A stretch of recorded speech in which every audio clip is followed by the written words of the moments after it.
League. This is your commissioner, Disabled Vigilantes, coming at you. Week 13. This is the start of the Pride League's playoff push, baby. So now we know for sure who's in, who's out. Blase, blase. Let's just go ahead and commemorate all the people that have made the playoffs.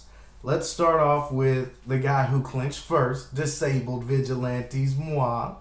But we have some guys that have really pushed strong throughout the year. First and foremost, I got to give it up to Chicago Chalupas, my opponent, who took in the wild card, making sure that the Beasts of the East were well represented in the playoffs. So, without further ado, let's go on to the next matchup, which is the Grind is Real versus Classy Strippers. Now, the Grind is Real. He had a very tumultuous season. I mean, the Ezekiel Elliott thing, he had players out because of fighting, and his roster was constantly in flux because of this might happen, that might happen. And now he's going into a week one battle without Crabtree and without Zeke. And then, some injuries, some trades happened. I mean, I don't think Hogan's going to play. Let's just say this roster is beat to fuck. But he pulled some rabbits out of his ass and then was able to actually make sure he was in the playoffs. But not last but not least, we got a former champion, Classy Strippers, back in the playoffs, baby. Season was kind of marred with, let's just say, lackluster performances, but that's neither here nor there. No matter how many points for this guy has, he is in the playoffs. Congratulations to all of those teams that have made the playoffs. If you didn't hear your team's name, that means you're probably in the consolation ladder. But that's not, it's not where you want to be. But gained a lot of experience to the new guy, Adam Frazier.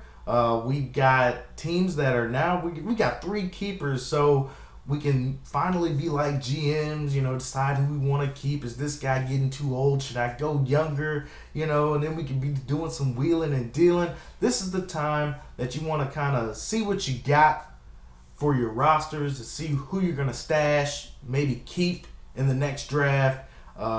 This is very important to all those teams. And guys, nobody wants to be 12th place.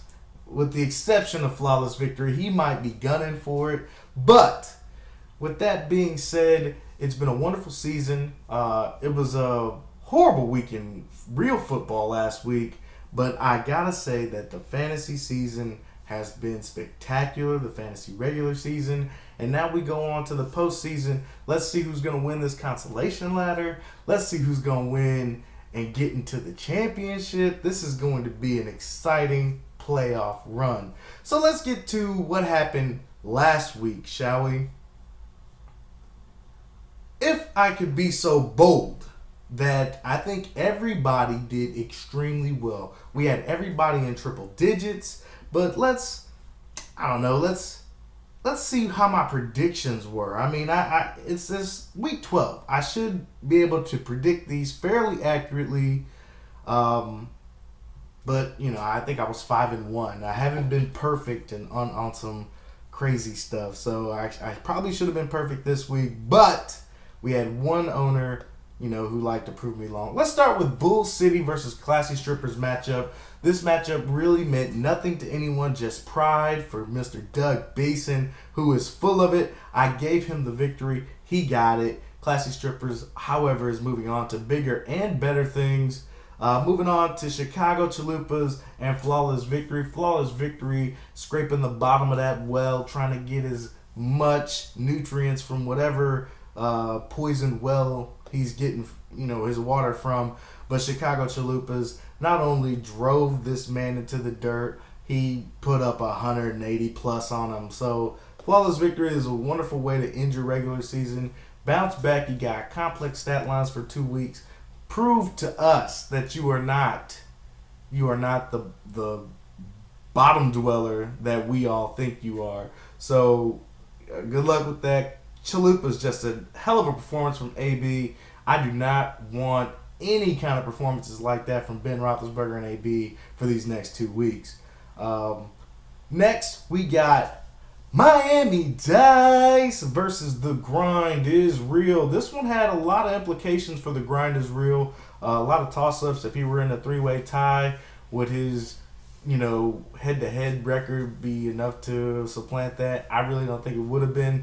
But he just said, cancel all that. I'm a playoff team. I've been a playoff team all year. Win, bitch. So, Jeffrey White had a wonderful season last year. Talked a little shit to me, at the beginning of this year, saying that he ousted me for the division title. Kudos to you on last year, bro. Last year. But, Miami Dice didn't really come correct to beat a playoff contending team. Ended up suffering that loss. I got that one correct as well. Now to the one I didn't get correct.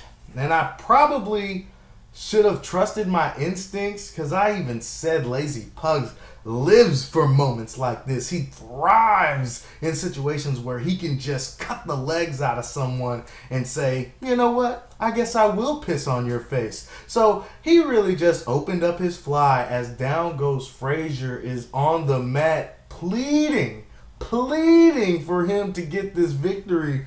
But down goes Frazier came to this mat and he shot himself in the foot anyway. It really didn't matter. I mean, he had 2 players with goose eggs. You really aren't going to do anything when you have 2 players get you 0 points. That's about the equivalent of 1 player getting you negative points. So, I mean, Lazy Pugs wins this matchup against my better judgment. I picked Down Goes Frazier because I thought he was going to rise to the challenge and maybe challenge Chalupas, maybe challenge The Grind is Real for their playoff spots. Neither of that really truly mattered since both of those teams won. But I figured Down Goes Frazier would have put up some form of a fight. Like in the next match when we had Disabled Vigilantes going up against When I Dip, You Dip. When I Dip, You Dip had me nervous the entire time. And I say nervous with a grain of salt because I really didn't care if I won or lost this one. Sweeping my division, finally broke out that Mr. Clean broom or mop or whatever you want to call it and swept my division. That did feel good. I'm glad I'm able to say that. But, all in all, I mean, When I Dip, You Dip scored over 150, which you have to do against a team that basically damn near scored 2,000 points this regular season. Damn near scored 2,000 points this regular season. So we had to come correct. Scored his 150, and unfortunately on Monday night, D-Hop said, well, I am one of the best receivers in the game. So let me go ahead and give you this 20 points, bro. Let me go ahead and give you this 20 points so you can win your match. And I appreciate it, D-Hop. Love you for it, kid. But, that game really didn't matter either, but I got that one correct. And last but not least, we had Complex Stat Lines putting in work against A Storm is Brewing. But, like all year, it wasn't enough. He had a few players burst onto the scene, giving him almost 30 points in Jamison Crowder. But it's been like that all year for Complex Stat Lines. One player will do wonders for him. And then Kareem Hunt vanished. This is my time to just twist the knife and let you remind you that Kareem Hunt was somebody that you should have traded week 6 or week 5. You could have got a king's ransom for that guy. And we might be talking to you in a different light, considering the Central Division was meh. You might have actually been battling, which it wouldn't have took much. It wouldn't have took much for you to compete in the Central Division. You know what?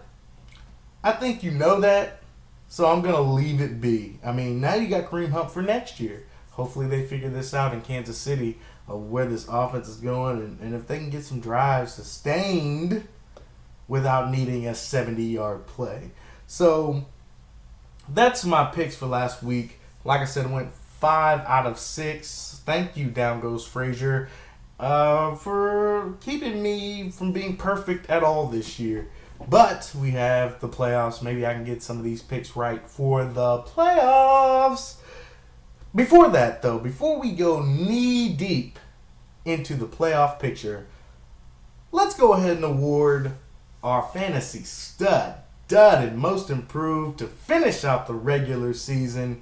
I want to start off with my most improved, giving it to The Grind Is Real. The Grind Is Real did some amazing stuff this week just to make sure he didn't have to go into that hoopla of whether or not he met tiebreakers and points for. He came in there and dusted off his opponent.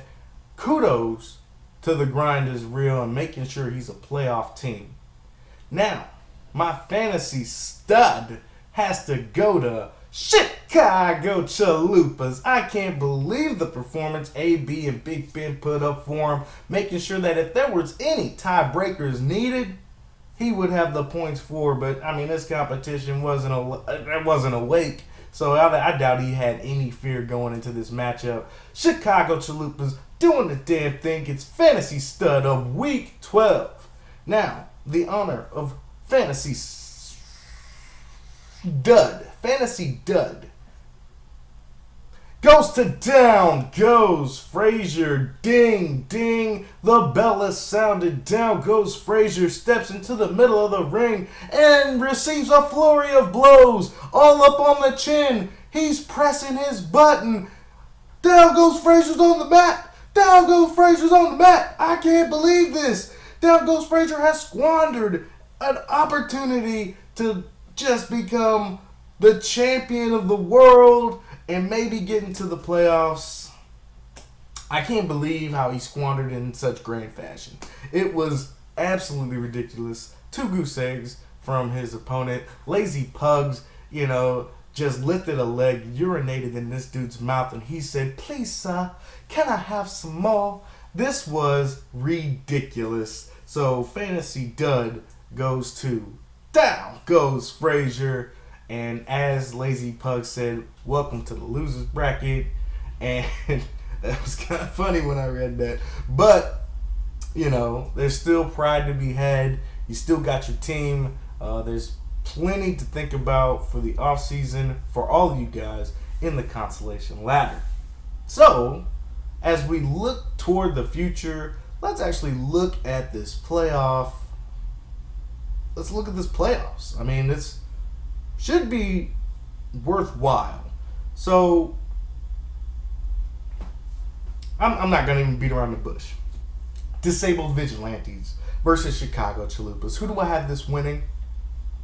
I got to say I'm going to win. Just by history, right? This season has been quite magical for Disabled Vigilantes, scoring damn near 2,000 points, 70 points away, roughly, from 2,000. I mean, that's head and shoulders above anybody else in the league in their point totals. But Chicago Chalupas has a very volatile team that can score points in bunches. Just bunches and bunches and bunches of points. I am considerably nervous about this matchup, but I have to have faith that my roster is strong, that they will be as diligent as they have been all year. I mean, 150 points is the aim, it's the goal, and if we can stay steady and get over 300 points for these 2 weeks, Disabled Vigilantes will be going to the championship round. Now, it's not to say that Chicago Chalupas cannot win this matchup. Just, I do believe it's favored for Disabled Vigilantes, however slight. Moving on to the next matchup of the championship, or the playoff round, we've got Classy Strippers versus The Grind Is Real. And something tells me that Classy Strippers got into this with the lowest points for. But his team is ready and playoff bound, and I think that they will have enough to edge out The Grind Is Real struggling roster. If The Grind Is Real can possibly get to week 16 and 17 in the championship, he has a chance to salvage this. His roster should be healthier. It should have some people back. You know who we're talking about. I think he has a chance. But I've given it to classy strippers. It'll be classy strippers and disabled vigilantes vying for the championship. You know, that's how I see it. Now, let's move on to the consolation ladder. I want to give a little love, right? So down goes Frazier going up against the Stormers Bruin. Both of these guys had a chance to maybe, with some help, get into the playoffs. Well, the people that were supposed to help didn't show up, leaving them in the consolation ladder. But the winner out of this one, I got to give it to Down Goes Frazier. I think there's a little pride in him. He definitely doesn't want to lose to the guy that brought Adam Frazier in to take his team. So Down Goes Frazier probably will muster up enough time to make sure that the people aren't injured on his roster. So Down Goes Frazier wins that matchup. When I Dip, You Dip versus Bull City, I think Adam Frazier had a pretty decent first year. I think it takes a little while. I mean, Jeffrey White, I think, made the playoffs in his first year. I commend him for that. Really, I do, because I think it takes some time to adjust to the high-flying flash in the pan scoring plays to adjust for. I mean, one 80-yard catch can be 20 points for a receiver. So it takes some time to adjust to that, but that's the way the league is. It runs on dynamic plays. But I think When I Dip, You Dip had a pretty good season. With all that being said, I think Bull City takes this. You know, I think his roster is pretty solid. If we can get some good play out of a Broncos quarterback, I like his team. Bull City gets that win and moves on a step up in the consolation ladder. Next, we have Miami Dice versus Lazy Pugs. This, like I said, Lazy Pugs, there's no quit in them. I say Lazy Pugs will win this one because there's just no quit. He's going to monitor the situation and he's going to put the best lineup forward. Lazy Pugs gets that victory. Last but not least, we got the guys in the bottom of the basement, right? Flawless Victory versus Complex Stat Lines. Complex Stat Lines team is incredible right now. Like, I think that they're going to score an incredible amount of points. But Flawless Victory has been known to surprise me, especially when I badmouthed him the week previously. But Complex Stat Lines, I think he doesn't want to be 12th. That's the feeling I get. He doesn't want to be 12th, and he will do whatever it takes to not be 12th. Complex Stat Lines gets this victory. Well, it's Thursday night, boys. We got a pretty dismal matchup with the Cowboys and Redskins. A couple people got some players playing, but, you know, it's Thursday. It's the beginning of the playoffs. I hope everybody gets the lineup that they want. It's basically the start of December, so we got the holiday seasons upon us. So hope everybody's drinking that unicorn milk, that eggnog. Go ahead and, you know, be festive this year, and we'll close out the season, the fantasy season, with a month left to go, and we'll crown a champion. We will toss out some holiday cheer money. Hopefully your boy from Disabled Vigilantes can get that number one spot. But that's all I got. Maybe coming back at the midway point, so next week we'll see where everybody's progressing in these 2-week rounds. If that's it, your boy will holla at you. Peace!